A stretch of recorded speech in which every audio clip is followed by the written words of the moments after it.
All right, everyone, welcome to Idiots Seeking Village. We, Richard and Adam, are your idiots, and we are seeking you, our village.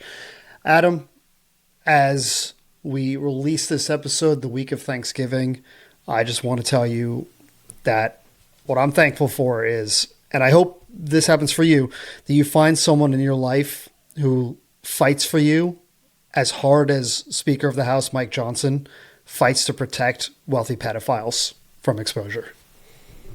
Thought you were gonna be like all polite and just go with like MTG and how she's fought to release these files, but you threw me a curveball with the Mike Johnson. You're right. He's worked his butt off to try to prevent these things from happening. I did appreciate, I don't know if you saw that video of him being basically chased through the halls of Congress, and they were asking like, hey, how you feeling about this? Right. And he goes, because the Senate basically rushed a vote afterwards. And he's like, I can't believe Chuck Schumer is rushing this. It's like, no. Chuck Schumer's the minority leader. He doesn't put legislation to a vote. The majority leader, he's the guy who does it. So it's amazing how he the majority continues leader to have now to is spin. Thune, I think. Thune, yes, okay. Yeah. Mitch McConnell's like, I fell down one too many times. I think it's time for me to step away for a little bit. There you go, yeah. It's like, even so, it's like you can't believe this is being rushed. Is this being rushed? It's been months and months and months in the making. Yeah, what is being rushed here? I mean, it's amazing. I don't understand. This is, I've been like reading through a lot of these files and these emails and everything, and just kind of going through the reporting and whatnot that's been going on. And I don't understand his angle other than just to stir shit up. Like, is Mike Johnson is he the Joker, right? Is he just chaotic evil? Is he just putting stuff out there just to fuck with people? And I think at this point he might be. Like, I don't understand what his angle is at this point. I think he's being told what to do by a person who is just as confused as everyone else. Because, I mean, he could just say what lie. I mean, like, God, do you not feel dirty at all? Do you just enjoy it? Is that why you do what you do? It's incredible, like, how he could say the things in, like, the straight face and believe it. Yeah, it's wild to me. Like, I get it. He's a politician. He's the House leader, right? He's third in line for the presidency and all this. Like, he's carrying water for the group, right? Or a position that he may not necessarily believe himself. But at this point, his commitment to staying with that is just baffling. Like, what are you gaining by this when literally no one else is on your side about it? Like, just do the flip flop that everyone else has done. The same thing with Donald Trump is like, yeah, let's investigate. I've always been in favor of investigation, right? We've always been at war with East Asia, that sort of crap that he's doing. Like, just Johnson, just get on board with it. He's the only one whose motivations I cannot fucking pinpoint. I think it's like he's a more like logical person than Donald Trump, and so when he goes like he starts digging and he realizes, uh-oh, I got to keep digging. Whereas Trump is just here, no there, and he's just like, just release him. Don't release him. Release him. Don't release him. Mike Johnson is more still a political normalcy guy, and he's like, oh, wait a minute. Wait, I'm still digging, guys. Why'd you guys all stop? I need to keep digging because I kind of told everybody that I can't just stop. And he's probably just effed himself. But I'm impressed with MTG holding the fort with Massey and every single Republican couldn't vote fast enough after they had enough votes to pass it. It's just such a it's disgusting. Didn't Lauren Boebert refuse to take Trump's call or something to like? She met him in vote? like apparently in like the like one of those special conference rooms, like underground or something, where like no phones are allowed, none of those things. And I guess she's like, listen, whatever, dude. Okay, and then that was it. She just going to keep going. I think a lot of them realize, like, this is really weird because this is just seems to be such an how he even got here and how much of a big deal this became. It just seems so unnecessary and so odd and so strange because if this was going to be a big deal, why did you basically run for election on it? Right. It just doesn't make any sense. The logic here does not translate in any way you want to look at this. So I actually, that's something you brought up something I want to double check, right? So, sorry, just typing in here. So a lot of people were like, yeah, we're going to release the Epstein Files. We're going to release the Epstein Files. We're going to release it. But like, he himself didn't say that, right? He didn't run saying, I'm going to release the files. He was asked if he would, and he said he'd look into it. And then at one point, I remember, I forget which interview it was, they're like, will you release the Epstein Files? And he's like, yeah, absolutely. And then he had that moment where he was like, wait, but, some people might be hurt, right, if we release them. And he immediately backtracked. But he wasn't out there on the campaign trail. He wasn't in Pennsylvania, right, or anywhere else. No, but he hired every single other person that did. Correct. It was everyone in his orbit. But this is where, again, Trump's not an idiot. He's an intelligent operator as a politician this way. Like, he can be like, I got Pam Bondi, Kash Patel, all these people who are pushing these conspiracy theories who are saying we're going to release these files and all this. But I never said it. Just they said they wanted to do it. And I was like, I was okay with it if it made sense. Right? He's actually has some arm's length accountability. To your point, like, he didn't actually campaign on this shit.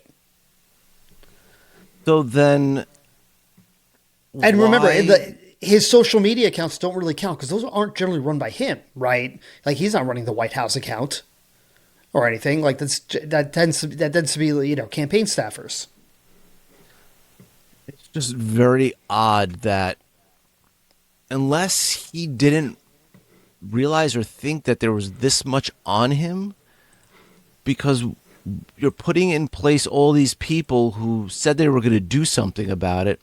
And I guess he really believed that, hey, I just talk the talk and I could just tell people everything is cool and they'll just listen. Maybe that's what the whole thing was. They're just going to be like, these guys are going to now say there's nothing in there. There's no files to be released. But they put on a show. Like, remember they gave out those big giant binders to all these people like, hey, there it is. And it was all the same stuff that had already been released forever ago. That was Bondi, yeah. What? You're telling me you didn't know this show was going to be performed, or you thought this show was going to work? Like, that's why I don't. So that was one of the things when back in July, remember when it really kind of hit its peak, and then Johnson sent the Congress home or the House home for the summer to avoid a vote. Apparently, what happened in the White House was Donald Trump is like, why is this blowing up? Why does anyone actually care? He never gave it a second thought. And I think he did that, to your point, because he did distance himself from Epstein years and years ago. Not before any of the pedophilia and, trafficking of girls and all that happened. But he thought he had kind of insulated himself, and he wasn't actually realizing that kind of level, like all that QAnon stuff, right? That was driving a lot of his backing and his support over the years. That kind of grassroots level of conspiracy that was behind why he has been relevant in politics for the last decade. He didn't realize that a huge chunk of that was people are looking at Epstein as this critical figure who ties the world's elites together in a way that something like the Panama Papers did, where we learned that everyone was cheating the taxes and running offshore accounts, and basically nothing happened except that they killed the guy who revealed it. Same thing happened here. You reveal that, actually, all these wealthy people are in bed with all the politicians, and, oh, by the way, they're not just stealing money and avoiding taxes, they're trafficking in young girls for sexual reasons. And boom, the guy who's the fulcrum of the whole operation suddenly ends up dead. Right. And he just wasn't getting that that's what people are biting into. They actually expect that Trump would uncover that and expose that and bring the system down. People who voted for Trump as an outsider, a good chunk of them actually want to see him burn the system down. And that goes for not just QAnon conspiracy Looney Toonies that are way out there, right? That's like, you know, our parents or our friends' parents, right? They're kind of like, they've got this attitude. And especially when you talk about the economy these days, they'll just be like, yeah, well, Trump's got to tear it all down to build it back better. And it's like, excuse you? I have to fucking live through this economy. If he destroys the economy and he destroys the entire country, I have to live through this. So it's not just so nonchalant to be like, yeah, he's got to tear it down and build it back better. They've got that kind of attitude that he's here to fuck things up specifically. Yeah.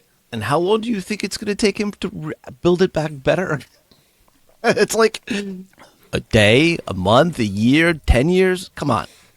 Yeah. But yeah, you got a point there that I definitely don't think he realized the extent of it. I find it to be interesting that he was so not in touch with the type of people that helped him get elected, that they would just completely pass over something that was important to them. Mm-hmm. But he might have just thought he could just get away with basically anything like he normally has. So he'd be like, this is not a big deal. Who gives a shit about this? It's been going on forever. We'll forget about it. And then he's like, he puts everybody in place who'd have been talking about it for months and months and months. And then it's like, oh, wait, they're serious about this. They want this information, but I'm probably all over this information. So let's not do anything if we can. Yeah, that's the disconnect between Trump the campaigner and Trump the politician one-on-one, right? That's that buffoonish WWE, right? The whole kayfabe facade that he puts on when he's on stage at his rallies or he's at campaign stops is different from, and social media to an extent as well, than what he is one-on-one with people. Right, I'm not saying he's some sober elder statesman when he's behind closed doors, but he's not that buffoon who'll say anything to get a response. And this is something that's been well documented. Back to the 2016 election, like during campaign rallies, he'd be talking and talking, and he could sense the whole energy of the crowd would be lagging. So that's when he'd bust out the build the wall or lock her up, right? All those chants that became just hallmarks of his campaign, because that would get people excited and they'd start chanting to get the energy going. He's an entertainer when it comes down to it. And I don't think he really ever thought that this would ever be a thing. I don't think that ever hit his mind. It's the only thing that really makes sense, actually, because to constantly like pivot back and forth and don't release it. They can't. We can't. She's gonna do it. If she has it, she'll do it. And it was just like this whole song and dance. And now he's just like, I'll release it. I'm assuming he wants to release it just because the majority of stuff has been already released on him. Mm-hmm. Number one, and number two is he could just have released it himself. He doesn't need for them to go through all this shit. So I have no idea what he's hoping. I think he's just hoping for a last minute buzzer beater that bails him out of whatever this is, or somebody looks so much worse than he does, or he's been able to delete other things, or he's just like, yeah, this is all shit that everybody thought knew already. I'm not really sure. But he's lied as much as he could possibly lie about shit. So if it's not a big deal, and if it's a hoax, like I really just think he's kind of like Mike Johnson did and just kept digging himself a hole. And he's like, I thought I would have gotten out of this hole by now. Right. The whole thing is when you're in a hole, put the shovel down. And he continues to dig. And now, what do you say? I authorize the DOJ to go after Bill Clinton and the Democrats and Reid Hoffman and all these folks who are in the files and to fully investigate them. And it's like, I'm looking at just the trove of emails that the House released prior to the vote, right, that day on November 12th, just by count, by person who's named in these things, number one is Donald Trump, over 1,600 times. Number two is Epstein at a little over 1,000. There's almost 60% more mentions of Donald Trump than there are of Epstein in the fucking Epstein emails and the Epstein files and the documentation that's in there. By the way, number three, Barack Obama, 421. It is not even like, oh, they're all neck and neck. No, it is like orders of magnitude of a drop. Yeah, then it's Obama at 420, Bill Clinton just under 400, and then it drops like Michael Wolff, Steve Bannon, like a little around 200, and then everyone else below that. There's like a whole rank of people between like 100 and 150, including Ghislaine Maxwell, Larry Summers, Prince Andrew, and all those guys. So yeah, so he's Obama about. It's a good question. Let me bring this up here, right? So let's go on a little journey, my friend. Let's figure out what the hell's going on here. So I think I should be able to share this on the screen. Boom. All right. So yeah, so this is just the online collection of it, just to be able to filter by people, right? So I just clicked on Obama, right here. Right, there's going to be 421 documents with his name in it. And some of these are like articles and copies of articles, and some of these are the actual emails back and forth. You know, so some of these are just mentions. They don't even have anything to do with the emails, actually. I'd love to filter. Can I filter by emails themselves? I don't think so, but let me do this. Let me add in Epstein as a cross-reference, right? So that's shooting for both Obama and Epstein emails. Yeah, right here, like Epstein, and then on this page, if we do... Interesting that this even exists, the ability to do this. Yeah, I'm not sure what the thing is, technology around this, but sorry, let me go back here. So right here, we just saw it a moment ago. Yeah, right here, this third document, House Oversight 13415, right? First public look at deal Epstein's high power, right? Mortgage rates hit this. If you probably qualify for Obama's lowermybills.com. Do you remember those ads during the Obama administration, like 10 years ago? So these emails have the ads and the bullshit that like Yahoo Mail and whatever put in there at the time. Gotcha. So there isn't even this isn't even talking about Barack Obama. So it's like spam, basically. Well, that particular mention, yes. Right. Yeah. So that might be a lot of them. Like, look at this. First page right here, right? This is Darren Indike sending an email to Jackie Perchek and sending a couple of articles about West Palm Beach. And right here, a Pennzoil ad is in the middle of this, right? Again, because it's extracting the content of the articles that are being sent back and forth and the links. Yeah, so there's some in here is bullshit. Right here, you can see Palm Beach Post, Susan Spencer Wendell. This is an article from 2009 about Epstein's non-prosecution agreement. Right, so yeah, there's an ad pivot in here about Obama. There might be another mention about Obama. We can continue to go through all of this, but like at least this document. It's the articles being shared by various lawyers that included the email dump. There's Obama.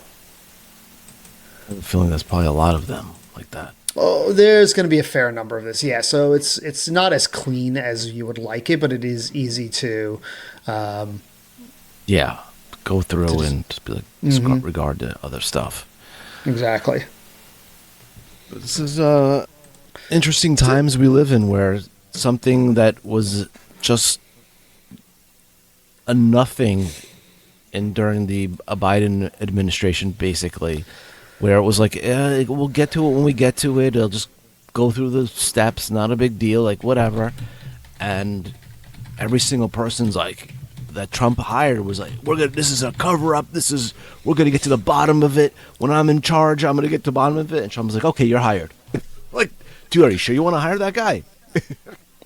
Yeah. Well, it's a stupid thing where, some right wingers are like, well, the Democrats had 4 years to release the files. Like, no, they didn't, because Ghislaine Maxwell was under an active investigation. She was in court, and she wasn't sentenced until June of 2022.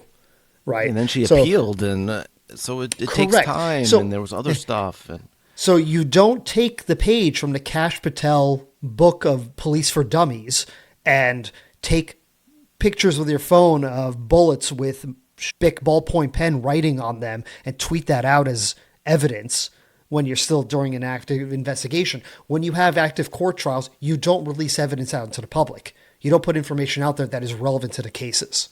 Like, you've got to protect that stuff until everything is exhausted and done for the most part. And so you don't release information like that. So, yeah, could Democrats have used this as ammunition? Sure. But again, they would have been torpedoing an actual case against one of the people who's involved in this. Why would you let this person off on a legal technicality that they could fully pursue, or the lawyers could fully pursue, when you're actually trying to get them indicted and arrested and sentenced? yeah, 100%. And they really just do it for the clicks. It's all about clicks for these guys. There's nothing really. Everything's released. He goes after whatever enemy he wants. He'll hire whoever. He's like, hey, you on the street, will you go after him for me? Hire him, go after him. They'll say whatever they want to say, and then they wonder why cases don't work. The system doesn't work. Well, that's not how the system works. You don't say the things you say and expect things to not backfire on you in any kind of way with all these lawyers. And that's how courts work. You hire people to pursue cases, and those things usually stay within the realms of this. But when you're the president of the United States, you have like an outsized influence when you open your mouth. Yep. It's mind-boggling, this whole ordeal. And then you give Maxwell like leniency. I mean, that makes it even look worse. Like, it's a clown show. You're right, because he loves to rule by fiat, right? By just declaration, right? He's Michael Scott shouting, "I declare bankruptcy," in that episode of The Office. That's how he's always operated. To your point, like James Comey, a federal judge was like, "Yo, you fucked up in terms of how you've been prosecuting this." Like, he might actually get out of this on a technicality because of how poorly run the investigation was. Like, apparently they made some like serious errors and irregularities in terms of, they never presented the indictment to the grand jury. They hired a woman who was not qualified for this kind of law because nobody else wanted the case. Well, think about it. Tell you something right off the bat. Everyone in the administration is either a Fox News alumnus or a podcaster. Right? These aren't people who are qualified. They weren't particularly qualified in his first term either, but they're even less qualified now. I mean, this is basically presidency by The Apprentice at this point. Give him credit. He hires good-looking women. He hires based on attractiveness. He definitely does. I mean, he's a pretty typical, wealthy businessman of his age, right? He's not hiring because of your capability for the most part. He's hiring based on your willingness to do what it takes to win, and the fact that he doesn't mind looking at you and being seen in the same room as you.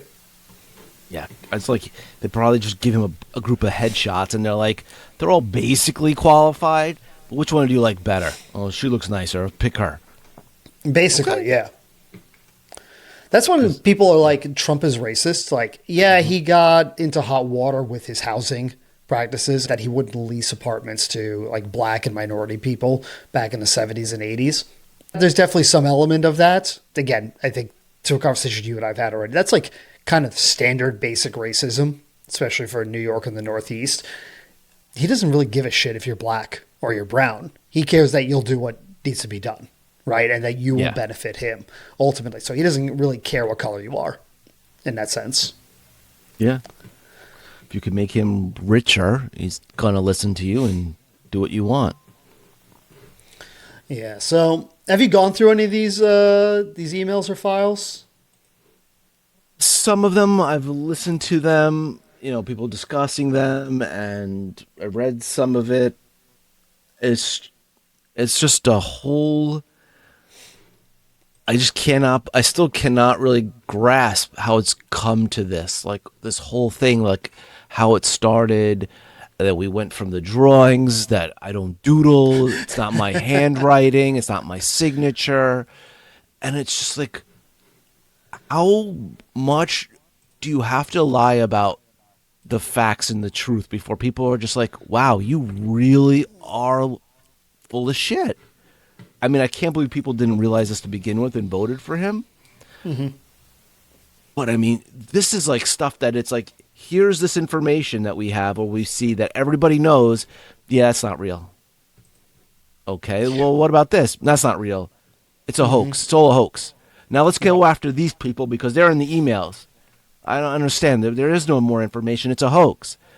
Well, that part is not. It's just like he just keeps digging himself a bigger and bigger hole. And I guess It's Mike Johnson maybe was holding the bucket this whole time and is realizing, I got a lot of buckets. I got to hold the buckets. I got to keep holding it for my president. Yeah, we all know, we've all met this person at some point in our lives, right? It's the compulsive liar. It's the person who is just telling a story when there's absolutely no reason to be telling a story. And to just make up all this stuff. So much of it is like they do it for attention or they do it for sympathy. And it's like, dude, I'd have been sympathetic if you just told me the straight up truth, like of what happened. Instead, you kind of come up with this whole convoluted bullshit. And now I don't trust you and I don't care about your story. And now I don't feel any sympathy for you. It's such a strange approach to it. Yeah, it's like I have to deny because I cannot be related to anything like this. And now it's overwhelmingly that I have no other choice. Just like what's his name? The Harvard guy and the former Treasury who was Larry Summers. Yeah, Larry Summers. Like him is like, I'm sorry, I gotta go reflect on this with my family right now. I'm gonna step down. I'm like, dude, you knew this all existed before. You took part in all this shit. This can't be new information to you. Why didn't you say something sooner? No, I mean Larry Summers is a scumbag too. So let's not let him off the hook. It's the same thing. You stay quiet. You don't say a word until it's just like, all right, now I have to. But when it just blows up completely in your face, instead of getting ahead of it and be like, I really fucked up because I was a piece of shit. Nope. I gotta wait till it's really abundantly clear that I'm a piece of shit. Mm-hmm. No. Yeah, it's so weird. So like to your point, right? There's so many angles on this whole Epstein thing. One of them is this whole building up of the Epstein Files as this big thing, and the cover up, and all the back and forth between the White House and the House of Representatives, and just in the media and kind of in the blogosphere and everything going on. Then you have the actual sexual predator, sexual assault, child trafficking going on, where all these sex crimes are happening with all of these wealthy and or influential people. That is going back and forth, and just kind of how gross all these people are, and just kind of embarrassing them, and all, for most of them, because there's not a lot of direct confirmation of what they did or did not do within these emails, right? There's a lot of, you got Virginia Giuffre, right, or formerly Virginia Roberts, and you've got a couple other kind of Jane Does who are in here, like, yeah, no, he picked me up from here, brought me in, massage, made me, have sex with him or whatever, and then he pimped me out to this, and that person, right? But it's always like the same, like, half dozen people. It's not like the rest of the names. But then the third part of this that always kind of has been interesting, and I think goes into the conspiratorial part, which is kind of goes deeper, which really is where I think it goes into the circumstances of how he died, is, again, where did his money come from? Right? Why was he this financier to the wealthy and powerful and the influential and the connected? I think to me, that's the important one to dig into a little bit. I think he probably had a gift of gab and a gift of schmoozing and grifting. Mm-hmm. And That's why the show that on CNBC that used to be, I don't even know if it might still be on, that greed show. And like you see all these people who are like, oh, he stole this money. He stole millions of dollars from these people. And then you just think like, wow, you have the ability to obtain all this money from all these people. And then you just blew the money. You didn't even bother doing what you were going to say you were going to do. You just threw it away, blew it, spent it on things. I'm like, man, you have the ability to recruit this kind of money. You have a power almost. And he probably had that kind of power, but he probably was like, I'm going to take that money, make more money with it. And in the meantime, I'm going to get these people on to want to hang out and stay with me because I like you little girls. They seem to like little girls. I'm going to throw them their way, and then I'm going to have them locked up. So they're going to have to keep giving me money. I mean, that's the only thing I can think of because I don't even think Trump really had anything to do with most of this circle. I just think these are friends of his, and a lot of them are friends of his. I think that's the big problem because he's like, oh, we're going to go after all the Democrats. Well, he was a Democrat, Trump. These are all his boys, and I think that's the problem. He's like, yeah, there's all these photos of me and Jeffrey Epstein, but there's a lot of photos of me and all these other people probably that you just don't know yet because they're not really known. But once you see who they are, they'll be like, oh, there's me with them all the time. I do just really want to thank Mark Epstein, Jeff's younger brother, for clarifying that Bubba is not Bill Clinton, right? Putting out that press release. However, under no circumstances did he say that Trump didn't blow anyone. He just confirmed that Bubba's not Clinton. That's a different Bubba. I want to know who Bubba is. Apparently, it's not anyone famous. My initial thought was, I don't know, Bubba the Love Sponge, Bubba Gump. Like, where are we going with this? But no, apparently he's like, not anyone famous. Like, all right. I thought it was a guy from prison or a guy from, down south. Because usually those are the names that you throw around as Bubba. Oh, here comes Big Bubba. Here comes Bubba. But I still think it was a joke. Oh, yeah, no. I think it was locker room banter. Definitely locker room banter based off of some, current event or whatever that, again, what do you say? Does Putin have the picture of Trump blowing Bubba, right? It's kind of like, that's just guys bullshitting by text or email, right? Like that's every group chat every guy has. Someone has something said along those lines. You can't take it seriously. But again, it's the fact that he came out and didn't say, oh, no, he didn't do it. He didn't give anyone a blowjob. Oh, no, it was just locker room talk, right? We're just bantering. No. He just confirmed that Bubba's not Clinton. And that's my favorite part of it. He's like, he left that wide open. Yeah, I'm not going to throw Bill Clinton under the bus. To what purpose? So, like, what do you gain by shitting on Clinton? Everyone shits on Clinton these days. But yeah, like, it's to your point that you were saying, right? It's Trump was in the circle, but in a lot of ways, like he wasn't, right? He was definitely at the townhouse in New York. He was part of this whole, I think where they were similar is they both wanted to be on the inside of that kind of high society elites and whatnot. And that really, having read through a lot of what Epstein did, how people talked about him and how he referred to others and what he did, I think that's really, he's just a con man. He was just a grade A grifter who also, rather than trying to keep a low profile, he used his ability to go into a room, sit back and listen to people, hear what they say, and then able to actually engage with them in a charming manner. Right? But also add to the conversation. And that really ingratiated him with a lot of people. And he wanted to be seen with famous people. He wanted to be seen with influential people. The guy was a star fucker. He wanted to be out and about with people who are in the spotlight, but not necessarily in the spotlight himself. And he had enough going on. Like one of the things, he was under SEC investigation for Steve Hoffenberg, who ran one of the largest Ponzi schemes prior to Bernie Madoff. The two of them worked together, and there was a whole SEC investigation about, because he tried to take over Pan Am, and he tried to take over a few other deals that all went south. And I've read through it, and Epstein was The guy didn't have a broker's license. He couldn't conduct the trades himself. He is just inserting himself in the middle, and he's just trying to get buyers and sellers and investors and whomever lined up effectively. He's just playing all sides. It's this juggling game that he has going on. And I think at one point in 1989, when he's already saying that he only takes in clients with, $1 billion of assets or more, he apparently had less than $20 million of assets himself. And he didn't even own the Palm Beach house by that point. So you see Les Wexner, right, the former CEO and founder of Limited Brands, the Victoria's Secret guy. He's the guy who's like, oh yeah, Epstein told me he doesn't take clients with less than $1 billion of worth.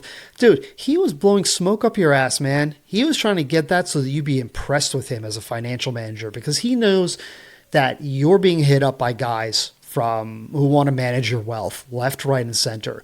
And he can go in there and he can wow you by saying, yeah, I don't even know if you're wealthy enough for me to work with you. Also, I'm going to charm you, and I'm going to be able to talk to you about things and get along with you in a good way. The guy, honestly, he was running a grift this whole time.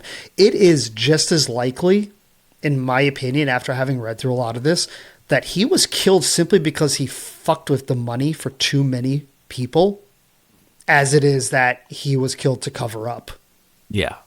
Right, all this sexual activity by these wealthy people. I think it's equally plausible at this point, because you can't get caught. And if he had this whole house of cards about all these financial transactions that are going on, and people, you don't fuck with the money. You never fuck with the money.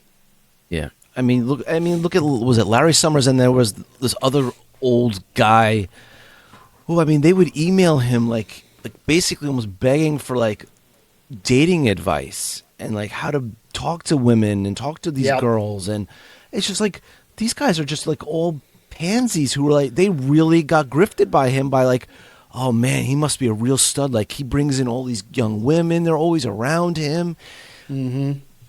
Oh my God, I want to be with this guy. And a lot of them probably were not pedophiles.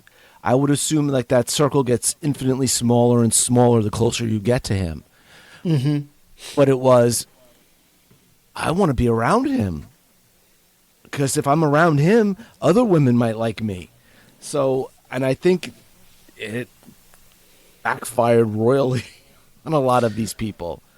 It's, a lot of these guys, right? They're wealthy, they're powerful, and they might have sexual inclinations, right, that are not normal, but they also could just easily be awkward as fuck, right? They know how to be successful in business world, but they don't know how to talk to a woman, and they don't know how to talk to an attractive woman.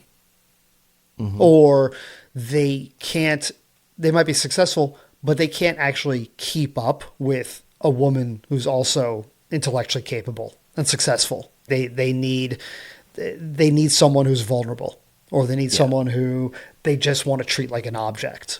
This long predates Epstein. Just Tiger Woods. You look at, South Park did an entire episode on all these, sex offenders, or like, oh, I'm a sex addict. No, you're wealthy and you're powerful and you're influential and you feel like you can get whatever you want. Right. And that includes forcing yourself sexually on people who don't want to have sex with you. That's the whole Me Too movement, right? That's the whole, Harvey Weinstein and all of them. This isn't new. Yeah. And tons of people knew about that and didn't say anything because they wanted their jobs and they wanted to be in the limelight. Yes, exactly. And I was reading about, someone was going through like some actresses, like, yeah, whatever happened to her? And it's like, oh, Weinstein happened to her. Like he came onto her and then he blacklisted her when she said no. It's crazy.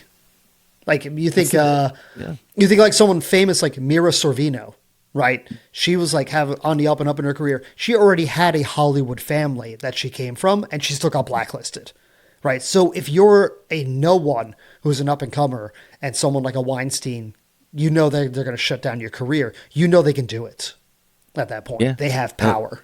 Yeah, look at Paltrow.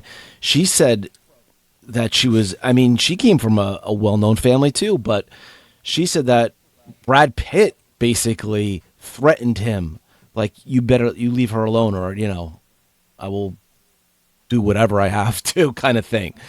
So, like, if she's even saying that, like, I don't, I really think a lot of it is you have a small group of people who are disgusting human beings, and then there's a people around you who are like, I got nothing really to do with this, but I want to be around him because of all the other stuff I get from being around him. It's kind of like the sun, and all the planets are around the sun. It's like, I want to be here because it keeps me alive, keeps our life going. I might not like the idea of being tied to it, but I'm just going to look the other way and let those people figure it out who are involved. And I think that's what this Epstein file thing is all about. And it's just bigger and bigger names with lots and lots of money and lots of juice. It's what it is. It's documentation that these people are up to no good, right? One way or another. It's validation of what people inherently understand, is that there's a second set of rules for the wealthy and influential and the elite in this country, and another set of rules for plebs like you and me and everyone listening, right? And so now, what are you going to do about it? Well, you know that if you attempt to, you can either fight the corruption and likely end up poor or defeated, or you can find yourself a way in to be a part of it. And Epstein's a guy who found himself a way in, right? And he used his skills that he had. And his skill ultimately was being able to charm people who have power and influence and make them think that that he's someone that they want to be around. Yeah. And I mean, because a lot of these people who still went and hang out with him and went on his plane, they knew he was a shitbag, but they still did it. And they still went out with him and hung out with him and went places because this guy knows other people, and this could benefit my career, or this could make me more money. It's just me. And now it's come full circle. Because, I mean, like, you have, like, all these names like Beyonce. But Beyonce has nothing to do with any of this shit. But to tell me she had no idea that Jeffrey Epstein was crap? I don't believe that. But money goes and hangs out with money. His Beyonce in these files. Let's take a look. Oh, let's see. They know, like, Beyonce and Jay-Z, they were used his plane or on his plane. I just think it really, a lot of the majority of these people are just, they kind of look the other way just to be like, hey, listen, guy's a fucking douchebag or a shithead. Kind of like P. Diddy. And, like, you guys hang out with P. Diddy and work with P. Diddy. Everybody knew that these sex parties were going on if you were in the inner circle sanctum of that area. They're just like, yeah, I'm going to leave at this time because I know shit gets crazy after this time. Right. And they don't say anything because they know that they'll come after them, and they'll suddenly, opportunities they already have will suddenly end, and without explanation. Yeah, it's like, I have no proof. I haven't seen it, but I'm going to make sure I don't see it and leave. I just hear stories. Like, what was it? Cat Williams, the comedian, would say about that. He's like, yeah, I knew all this shit. I've been saying it for years that he's a crazy creep or whatever. But he never hung around to, like, watch and find out and take evidence and turn them in, obviously. He's just like, yeah, I've seen it. I know it. Just like all these other people. It's like, until, like, until the actual victims come out and are just like, this is what's happening. These are the people who know. That's when stuff happens, and then all of a sudden these people, are collateral damage now because you kind of didn't help in any way. Sometimes you get what you get and you don't get upset, right? Exactly. I'm just looking at the lower end of the list here of what names are in these emails and in these files, and it's great. Again, this is an imperfect system because it's just trying to look for any sort of names, but, like, O.J. Simpson is in here 13 times. And it's because of Alan Dershowitz, because Alan Dershowitz was on the dream team, the legal team that defended him, right? But that's why it's like, it's Alan great. Dershowitz, man, he'll go to his grave loving Jeffrey Epstein.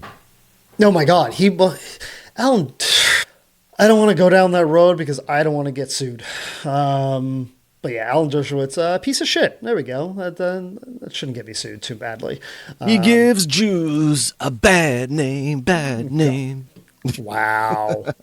Wow. We need to get some backing music for you there.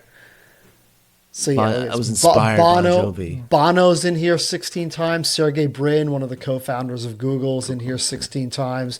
Chelsea Clinton is in here 16 times. Brett Kavanaugh, the Dalai Lama. Oh, that's fantastic. Jeff Bezos, of course, Monica Lewinsky, Nicolas Sarkozy, former president of France. Jesus, Tim Geithner, Antonin Scalia, Diana, Princess of Wales. Oh my God. Henry Kravis of KKR. What I found funny is that his model agency buddy, Jean-Luc Brunel, is only in here a handful of times as well. Like, he's not more prominent. And that was one of the main avenues which they source girls for Little St. James and for the townhouse. He's only in here 14 times. Same as Nancy Pelosi, 14 times. Also Nicole Kidman, 14 times. Yasser Arafat, Don Rumsfeld, Gwyneth Paltrow. We got to figure at some point they probably ceased to use emails and just became like text messages or some other kind of messaging service. Because Didn't have signal chat back then. Right, but emails were there was really no texting unless if you wanted to text a message, it would take you 8 years on a phone before. So that didn't come around until maybe they got 2007 is when the iPhone, I think, came out. Mm-hmm. Maybe everybody started jumping on board a couple years later, 2009, 2010, started getting a lot more people using it. I would say sometime after that, it would start dying down and more things would be via text than email. Here's the thing. I think, again, most of this is early enough that a lot of these folks, again, these are not tech-savvy folks for the most part, that they don't use encrypted email or encrypted messaging, right? That's a 2025 thing. That's not a 2017. It's barely a 2017 thing. It's certainly not a 2007 thing at that point. So they would have used email openly and not really worried about it. Heidi Fleiss, Morgan Fairchild, Tom Ford. Oh my God, this is fantastic. Yitzhak Rabin, Condoleezza Rice, David Copperfield. The names in this freaking depository are amazing. John Milton, like the John Milton? Yep, Paradise Lost. Marine Le Pen, George Soros, of course. Oh, this is good stuff. Yeah, it's a lot of fun. I would we'll put the link in the episode notes. I definitely encourage everyone to just poke around in here just for the hell of it. Good searching fun. Yeah, if you this is better than you can either veg out to Netflix or you can kind of go through this list. Sofia Coppola. Yeah, don't go through don't go through TikToks or all that stuff. Don't surf the internet. Just surf through the emails. Maybe you'll find something good. Mark Twain is in here 9 times. So I'm going to guess those are advertisements because those guys were long dead before. Mick Jagger, Natalie Portman, Neil deGrasse Tyson. There's Richard Feynman, worked on the atom bomb. Yeah, no, definitely long dead. Good old Ronnie Reagan, the Gipper. Scarlett Johansson, Shaquille O'Neal, yes, Tipper Gore, Vera Wang, Walter Isaacson. I'm actually surprised he's not in here more, considering he does all the biographies for everyone. William Shakespeare, 9 times. Abraham Lincoln, 8. Adam Sandler, also 8. Adele, 8 I'm hoping for me. When am I going to get in? When am I going to get on that list? You might legitimately be in here. If you know what? Shit, man. I should have looked for you first.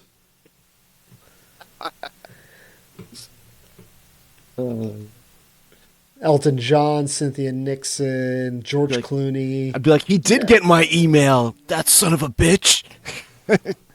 He never responded. Adam, the only Adam on this list is Adam Sandler. Adam, you could have been the second one on this list. And by the way, he's only in here 8 times. I feel like you could have beaten that. Maybe. We'll never know. Never know. So where do you think now? The House. They chased each other down until they all voted for except one lunatic. Where do you think this is gonna go now? Where do you think this goes? You assume they're gonna just pat. Everybody's gonna say okay, and then they're just gonna give you nothing. Like, Yeah. yeah, Speaking of, yeah, definitely Clay Higgins, the lone no vote in the House. Definitely someone needs to check his hard disk. And someone he's needs to double check that he doesn't have a secret computer somewhere that's air gapped, because he definitely does. But yeah, where does this go, right? And we've got a Senate vote on this as well, and then it's got to go to, what's his face? Trumpo, To Trumpo. the copper con man. So let's see. Let's look at something terrible. Let's look at C-SPAN. Senate unanimously approves bill to release Epstein Files, sends it to the president's desk. Okay, so that passed today. What is their definition of unanimous? Like everyone, or is it like the House, or is it? Senate unanimously approves bill to release. I have to assume that's 100 to nothing. Wow. Okay. Yeah. Unanimous means unanimous. So now he's gonna have to sign off on it. And what is he signing off on? What are they really going to release? And what is at this point acceptable that since you could have released it all this time, now you're being forced to sign and release it. What is being actually released? And is it going to be what everybody wanted? Yeah, so that's a really, really good question. Let's dig into that, right? So what exactly is happening right now? The House of Representatives is considering legislation to repeal that provisioning that allowed the senators to sue Jack Smith over his their phone record searches. That's so funny that they're going to take that up. So Did you see that one? Yeah, because they could have gotten what, like up to $500,000 or something. Mm-hmm. Exactly. It was just basically a kickback to all senators. And I get why they were upset about that, but at the same time, like, dude, it was an active investigation. Or that we still have health insurance that's on the docket that you're running out of time for. We do? I don't know. If I listen to any other random, Republican-leaning person in my town, all I have to do to get free healthcare is cross the border illegally. And then everything's fucking, land of milk and honey and sunshine and daisies and rainbows and kittens, right? I get free phones, I get free housing, I get free healthcare. So apparently that's all I have to do is leave the country and come back in illegally. Sign me up. Let's do it. Yeah, let's do it, buddy. So where... Wow, C-SPAN is really trash. So I got to go somewhere for actual news. Let's take a look. So Congress released a vote. So to you, what you were asking before, right? Donald Trump could have compelled the Department of Justice to release whatever files they have. This just has the backing of legal force behind it that Congress unanimously sends this bill to his approval. So now it's like on the record, right? Okay. Legally, the government wants this released. It's not just that the president directed the Department of Justice to do so. Gotcha. This also means that like Trump could have released something partial or something like super heavily redacted or whatever. Now it has to follow whatever guidelines is in the bill that got passed, right? So Congress. So I want to look at the language here. Epstein Files Transparency Act, HR 4405. Requires the DOJ to publish in searchable and downloadable format all unclassified records, documents, communications, and investigative materials in their possession that relate to the investigation and prosecution of Jeffrey Epstein, including materials relating to Ghislaine Maxwell, flight logs and travel records, individuals named or referenced, including government officials, in connection with the investigation and prosecution. DOJ is permitted to withhold certain information, such as the personal information of victims and materials that were jeopardized in active investigation. Additionally, not later than 15 days after the required publication, DOJ must report to Congress all categories of information released and withheld, a summary of any redactions made, and a list of all government officials and politically exposed individuals named or referenced in the published materials. So again, Trump could have been like, yeah, just release them and then not done anything. Now Congress is like, no, you've got to release this. Here's what you can release. Here's what you don't have to release. And by the way, you need to tell us exactly what you did.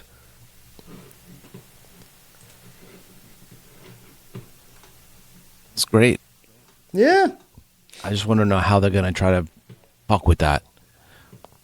Or how would they have maybe fucked with it already? Well, that's the thing, right? Well, what are the rumors that they've had FBI agents working around the clock to, scrub Trump's name from all the files, which is ridiculous because the emails are out there. Sooner. He's on the flight logs. We've had that data for years. He's in that little black book, right? That again has been out there for years at this point, so you can't hide that. But I could see them trying because I think it would be hysterical. It'd be like, wait a minute, how are you not in this anymore? Why is the information that was been known for years now gone? I could just see them fucking that up. Trying to do something. That's the thing, right? Just presuming that there's got to be too many copies of the individual analyses, reports, emails, files, whatever, all this is compiled of that that they could redact it or edit it and try to put it out there as the official record. And there isn't at least several someones who can be like, no, you fucked with this, right? And we'll definitely see that at some point, that the official DOJ files that got put out, at least something is not going to match up to previous versions in a meaningful way. I'm sure this will not end easily like everybody wants it to. Because, I'm tired of the stupid shit already. Who's not? Let's get down to more important things, but and maybe I have no idea. That was that's the point, to keep focusing on, like they always do, stuff that's not relevant to what their real jobs are supposed to be. You were touching on this earlier, like what's next? Let's ask an honest question. Is this going to fix or improve the country? Is this going to address any of the issues that we've talked about to this point? Generally speaking, no. Right? There's been so much, and we've talked about this, right? So many distractions being brought up to distract from the Epstein Files. But the Epstein Files in and of themselves are also a distraction from the actual job of governance and running this country and addressing infrastructure, healthcare, taxation, right? All the things that are problematic in this country, our economy, and everything else. The benefit here that I see is that people who have been pulling the levers behind the scenes and have been fucking with it in a way that doesn't benefit you and me and people who would be listening to this, they're the ones who ideally should suffer some sort of consequences for this. But again, only if federal prosecutors, United States attorneys, and local prosecutors, right, at the state and city and county levels, start going after the people who got named and have credible evidence against them, right? Just because your name's in these files doesn't mean shit. It's mostly reputational risk for a lot of these people at this point. And they're already ridiculously wealthy, so they might not be able to make a bunch more money, or they might be shut out of opportunities and whatnot, but they're not going to be living in a cardboard box by any means, unless there's actual evidence against them, right? And if there's actual evidence against them, there should already be active investigations and prosecution going on. That's the problem. If you think about it, right, we know that there's some half dozen to a dozen wealthy, famous individuals whose names have consistently come up with regards to Epstein and the whole sexual assault and trafficking and all that. There's over 1,000 victims, supposedly, compiled by the FBI during this investigation. And Jonetta Feldman and the people running the Epstein Trust and estate, they continue to take new accounts of victims and paying out restitution to them. And they're keeping that under the table. That's all private kind of one-on-one. Basically, these women who went in there as girls would go in, be like, hey, here's whom I was approached by, here's where they took me, here's whom I was with and when it happened and where it happened. And basically they go into a back room, they check all the all the logs and information that they have, and they go, yeah, no, your story checks out, here's a payout. And there's some 200 women who have gone that route so far and have gotten payments from the Epstein estate. So when you look at it from that perspective, and by the way, part of that is they get to retain their anonymity and don't get dragged through the mud. And of course, the names of the perpetrators, the abusers, don't go out there either. And it protects the identities of the victims, right? Which kind of hampers any sort of prosecutorial approach to this. So there's some restitution for the victims that's out there, but there's this whole like iceberg, right, worth under the water that's not being addressed. That's not happening. And I honestly, Adam, I don't think it's going to. I don't think it's going to result in meaningful consequences aside from a handful of folks who are just most involved here. So is this, in terms of pivoting back to politics, this might take out a few heavy hitters in terms of their ability to influence people and buy off politicians and whatnot. But like, is this going to take down Donald Trump's presidency? I don't think so. Not unless there's, some dead to rights evidence of him doing stuff with a victim. Yeah. And I don't think there is. I feel like we would have seen it by this point. Yeah. It's just like a cover up for cover up's sake. I think, you're going to have the Prince Andrew, or what is he now, a Duke or whatever he is. Like, he's going to be like one of the bigger names. Now you have all these other ancillary guys. You're going to have some people who've taken a fall, but they're not going to do jail time. There's not going to be any perp walks. I know they want somebody, but the main one is dead. The other one is still in jail in a cushy prison. And the other one's, lost his title, and the other ones are, gonna just like lose their jobs, and they're still millionaires. And that's it. Yep. Unless some victim is just like, a couple victims are like, fuck this, I'm burning the whole place down, and then come out. That's I mean, to your point, Andrew Mountbatten Windsor, former Prince Andrew, like, he's been stripped of his titles. Like, yeah, that's embarrassing for him, being a member of the royal family, but what difference does that make to his life? Nothing, really. He still hasn't. Stay out of jail. Yeah, exactly. Call me madam all you want if I can stay out of jail. I don't give a shit what you call me. Yeah. So, I mean, and look, he's been stripped of all his titles. He's still 8th in the line for the throne. Like, they haven't taken him out of the list. Oh, really? Point. I just thought that was like a given. Once you get your name taken down, I thought you no longer are on the list. No, he's just not allowed to go around saying he's His Royal Highness Andrew, Mountbatten Windsor. Like, he cannot use that publicly. Gotcha. Yeah. So he just stripped of his titles, but that's it. Like, he again, reputational risk. It's mildly embarrassing.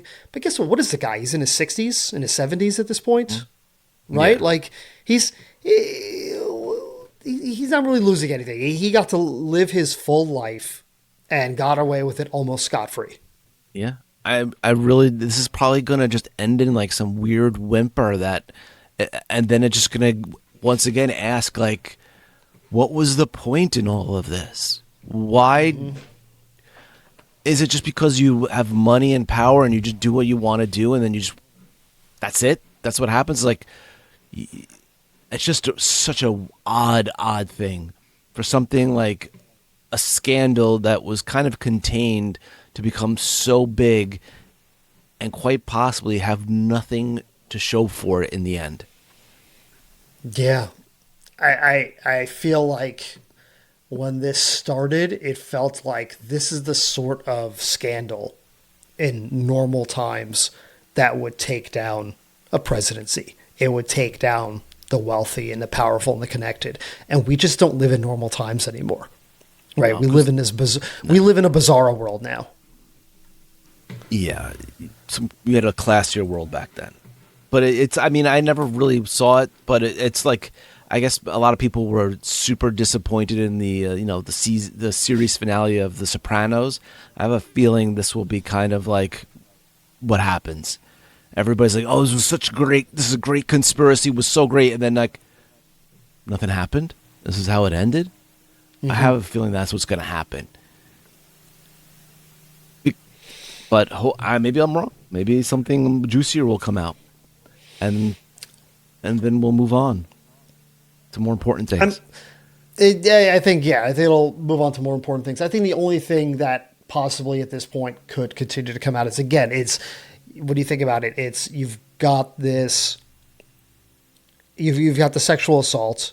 You've got the whole kind of cover up around all this. And then you've got the source of his funds and financing. Again, I think that's the critical one where there's going to continue to be actual potential fallout. A couple of hackers actually gathered the emails of Ehud Barak, the former prime minister of Israel, that involve Epstein, right? And so we're going to see there's a lot more information that's out there that is just not quite public at the moment. It's interesting. And we're going to see. And I say to that point, right, again, you don't fuck with the money. That's where I think we're going to see a lot more of this sort of stuff, where if there's going to be any sort of fallout, it's going to be in terms of protecting the wealthy and the connected and the powerful who have not quite been implicated so far. That would be interesting. It won't be as juicy, but I think if you could just get rid of some of the power in play, I think people will be somewhat satisfied with that conclusion. I'm sure, they want it to be more like a TV or movie where all of a sudden, like, the crime ring just starts breaking down and falling apart, and all these guys get busted in all these places around the world from this giant sex trafficking ring, and all these other people in power who funded it get busted, but it's not likely. Interesting. I'm just going through some of these hacks. I've got these Epstein ones. Collection of documents, emails, and recordings relating to Epstein includes FBI and Interpol files, court documents released from the Department of Justice, and emails with Ehud Barak. Yeah. Interesting. I'll go through those. All right, my friend. Be good, man. Don't get involved with any slick financiers. Good thing I don't have the money for that. Ah, perfect. See, poverty. That's the way to be. Poor, exactly. Poor and not connected. That's right. Can't tie me to nobody. Nobody want to be tied to me. I always love when people are like, yeah, Trump's wealthy. He can't be bought. I'm like, excuse you? I don't think you understand how capitalism works. Like, he can be bought more. Or his kind of wealth. Yeah, exactly. Oh, I'm sorry. I got to get a couple $100 billion worth of financing for real estate development projects, or I could just get the $400,000 salary. Which one of these two is going to buy me off more? Yeah, I'll tell you which one. It's the former, not the latter. Yeah, he just wants to die with more wealth. He who dies with the most toys wins. I think that's the premise, right? Oh boy. All right, dude. On that note, catch you later. Thanks everyone for joining us, and we'll see you around. Au revoir. Bye. Idiot Seeking Village is a production of Village Idiots Media. For more, find us online at villageidiotmedia.com or find us on Apple Podcasts, Spotify, Google Podcasts, Amazon, and wherever you get podcasts.